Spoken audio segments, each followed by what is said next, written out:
కుసంస్కారము దురుద్దేశం ఈ రోజు జగన్మోహన్ రెడ్డి యొక్క భావజాలంలో కనిపించింది క్లియర్ గా. అంటే ఆయన అంటే కాదు అరుణ్ గారు, ఆయన ఒక ఎక్స్ప్రెషన్ పెడతారు, అంటే అది నవ్వా లేకపోతే విచారమా పూర్తిగా తెలియకుండా మధ్యస్థంగా ఉంటుంది. ఆ వెనకాల ఇంత దారుణమైన criminal intentional mind towards youth ఉంది అంటే తలుచుకుంటే ఒక రకంగా భయం. రాష్ట్ర యూత్ అంటే ఆయన వెనకాల వెళ్ళాలి అనుకుని ఏదో ఆవేశంతో నిర్ణయం తీసుకున్న వాళ్ళ భవిష్యత్తు ఏమవుతుందని సహజంగా భయం ఉంటుంది. మీకైనా చెప్తాను, మీకు ఒక చిన్న ఎగ్జాంపుల్ చెప్తాను. చచ్చిపోయిన వాళ్ళందరూ వాళ్ళ నాన్న కోసమే చనిపోయారు అని చెప్పేసి వాళ్ళు హార్ట్ అటాక్లు రానివ్వండి, వాంతులు విరోచనలు అవ్వండి, ఇంకేదన్నా అవనివ్వండి, కేవలం వాళ్ళ నాన్న కోసమే చనిపోయారు అని చెప్పేసి ఒక మ్యాప్ గీసుకొని రాష్ట్ర వ్యాప్తంగా తిరిగాడు. ఆ మ్యాప్ ప్రకారం మీకు తెలుసుగా పేరేది ఓదార్పు యాత్ర. ఆ ఓదార్పు యాత్రలో ఎక్కడైనా ఒక్క కుటుంబానికి ఒక్క రూపాయి అతని జేబులో నుంచి తీసి వాళ్ళకి సహాయం చేయడం మీరు చూసారా? ఇప్పుడు పవన్ కళ్యాణ్ గారు కానివ్వండి, లోకేష్ గారు కానివ్వండి, చంద్రబాబు నాయుడు గారు కానివ్వండి, ఏదైనా పరామర్శకు వెళితే ఖచ్చితంగా వాళ్ళకు కొంత ఆర్థిక భరోసాను అందించి మానసిక ధైర్యాన్ని ఇచ్చొస్తారు. అట్లా ఆర్థిక భరోసాను ఎక్కడని జగన్మోహన్ రెడ్డి ఇవ్వడం చూసారా? మళ్ళీ వాళ్ళ కార్యకర్తలు ఎవరైనా మా జగనన్న గుప్తదానాలు చేస్తారని చెప్పేసి అంటారు. మెట్టుచ్చు కొడతాను గుప్తదానాలు అంటే, గుప్త నిధుల పేరుతో కొండలు గుట్టలు తవ్వుకొని దాచుకునేవాడు తప్ప జగన్మోహన్ రెడ్డి గుప్తదానాలు పనికిరాడు. మీరు అట్లా మాటలు మాట్లాడదు, ముందే చెప్తున్నా. అట్లా ఎక్కడైనా ఒక్క రూపాయి జగన్మోహన్ రెడ్డి ఎప్పుడైనా ఇవ్వడం మీరు చూసారా? అంత దారుణంగా, అంత లోబాబు ఇష్టంగా, అంత లోబిగా ఉన్నటువంటి జగన్మోహన్ రెడ్డి వీళ్ళ జీవితాలను ఉద్ధరిస్తాడా? మీరు ఒకసారి ఆలోచించండి.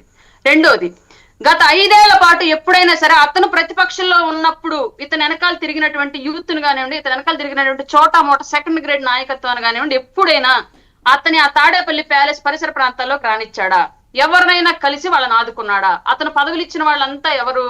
రెడ్డి 70 మంది సలహాదారులు ఉంటే 70 మంది సలహాదారులు 52 మంది రెడ్డి సామాజిక వర్గానికి చెందిన వాళ్ళు. ఈ 52 మంది కూడా అతని కేసుల్లో కానివ్వండి, అతని ఆస్తుల్లో కానివ్వండి, అతని బిజినెస్ లో కానివ్వండి, ఎక్కడో ఒక చోట బినామీలుగా ఉన్న వాళ్ళు మాత్రమే, ఏదో ఒక ప్లేస్ లో ఆయనకు ఉపయోగపడ్డ వాళ్ళు మాత్రమే, అతని నేర ప్రవృత్తిలో, అతని ఆర్థిక ప్రవృత్తిలో ఉపయోగపడ్డ వాళ్ళు మాత్రమే తప్ప రాజకీయంగా అతని కోసం వీధి పట్టుకొని తిరిగిన వాళ్ళు ఎవరిని 5 ఏళ్ల పాటు జగన్మోహన్ రెడ్డి పట్టించుకోలేదు. కాబట్టి అతను ఓటమి ఇంత దారుణంగా ఉండింది. ఇది క్లియర్, అది అతనికి కూడా తెలుసు. అతను కనుక ఒకసారి కర్ణుడి చావుకి కారణాలు అనేకం అన్నట్లుగా జగన్మోహన్ రెడ్డి ఓటమికి కారణాలు అనేకం అనేది ఒక అనాలిసిస్ చేసుకుంటే అందులో ఇది కూడా అంటే ఆయన తెలిసినా ఒప్పుకోరుగా. నేను ఇంతమందికి అక్క చెల్లెళ్ళకి, అన్నజమ్ములకి, తాతలకి, మామలకి ఇంత డబ్బు వేసాను బటన్లోకి, నాకు అన్యాయం చేశారనే కదా అంటాడు ఆయన. సొంత చెల్లికే తనకు రావాల్సినటువంటి హక్కు ప్రకారం వాటా ఇవ్వనటువంటి వ్యక్తి ఎవరు డబ్బులు తీసుకెళ్లి ఆంధ్రప్రదేశ్ లో అక్క చెల్లెమ్మలకి ఇచ్చారంటే మనం నమ్ముదాం? అసలు ప్రభుత్వాలు ఎవరు కూడా వాళ్ళ జేబులోంచి డబ్బులు ఇవ్వరు, పథకాల రూపంలో. అది ప్రజల డబ్బు ప్రజలకే ఇస్తారు. అట్లాంటప్పుడు సొంత చెల్లెల డబ్బు, తనకు చెందాల్సినటువంటి ఆస్తి తనకే ఇవ్వనటువంటి వ్యక్తి సామాన్యులకి ఎందుకు ఇచ్చుంటాడు?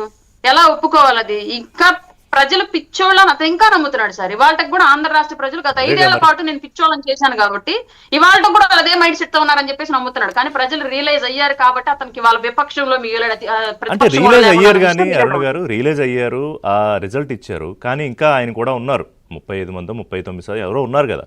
సో వాళ్ళని ఇంకా ఒకవేళ వాళ్ళు నేను చేసేది కరెక్ట్ కాదని అనుకున్నా కూడా ఎవరైతే కరెక్ట్ అని ఆ ట్రాప్లో పడతారో, ఎవరైతే తొందరగా ఇన్ఫ్లుయెన్స్ అవుతారో వాళ్ళని టార్గెట్గా చేసుకున్నాడా రాజేష్ గారు? ఇప్పుడు ఇందాక దాంతోపాటు ఆయన విలువలు విశ్వసనీయత అంటారు రాజేష్ గారు. ఏమిటి విలువలు? నిజంగా ఆయనకి విలువలు విశ్వసనీయత గురించి మాట్లాడే అర్హత ఉందా? మనం దేనికి అది మాట్లాడుకుందాం. ఇవాళ విజయమ్మ గారు, ఆమె